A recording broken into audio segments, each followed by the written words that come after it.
take my level now and I'm going to go around and I'm going to see if the floor is flat.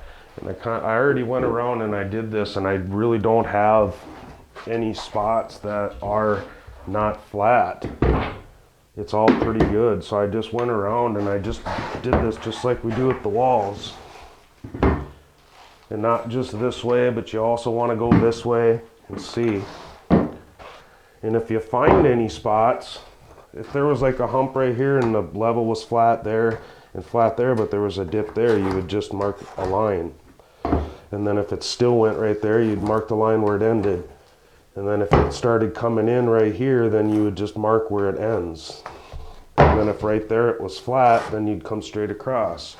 And then you'd do the same thing this way. Okay, so now what we're gonna do, now that we're done grinding the floor, we're gonna go around the floor now and we're gonna find all of the dips in the floor that are left. We've got our hump out. Our big hump was right here, and we had another tiny one in front of the door. For the most part, I got all my humps now.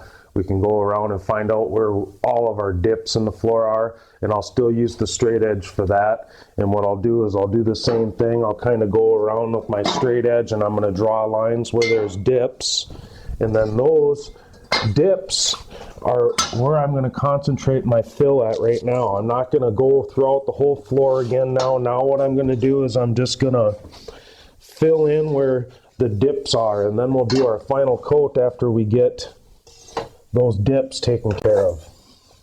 And so I just kind of make lines where I need to fill.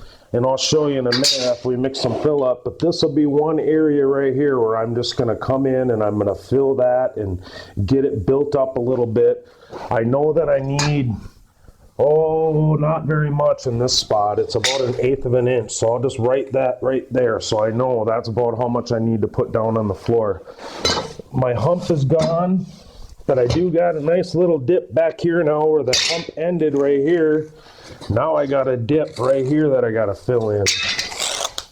You can kind of see my fingers maybe back here where there is a nice little dip here now.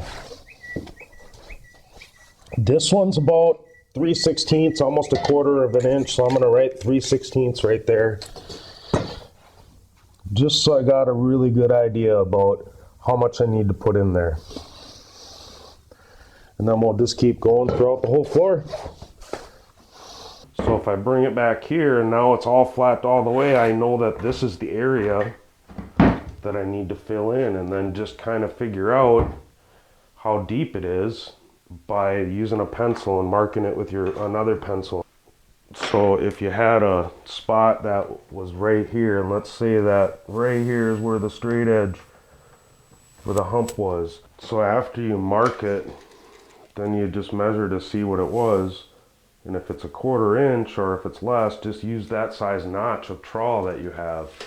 So you would just take a 1/4 inch notch trowel and spread that out, and then once you spread that out, then you can just take your level, run it straight across, and take up all the extra thin set, and like I showed you before on the wall, all of this would stay the depth that you needed it, and then you can come back and fill it in and make it flat after it dries. And so that's just another quick tidbit on going around the floors.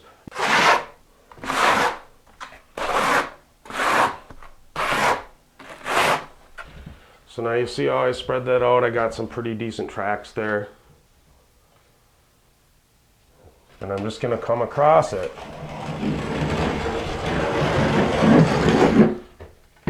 And take off the stuff that I didn't need. This is all flat. It's pretty flat. I'm going to go right over these ridges now, and this is where I was talking to you about how it brought it out to exactly the depth that we needed. It might need a little bit more even than that, but when we fill it, we can kind of make sure that we get it flat now, but this is going to make it a lot easier for us to make sure that we get it to the depth that we needed in the areas that we needed. So I'm going to go over this right now.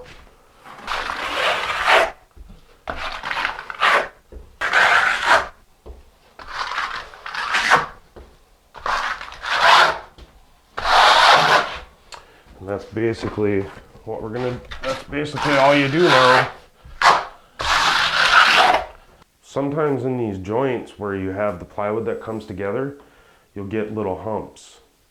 In those spots, you don't want to try to fill the whole thing. What you're better off doing is getting a belt sander and just flattening it just right on those seams. And just make sure you pound the nails or the screws down as deep as you can so that you don't hit it with your belt sander and then it wrecks your sandpaper. But if you have a lot of area to do with something like that, then just buy a few extra sheets of sandpaper to be able to do that.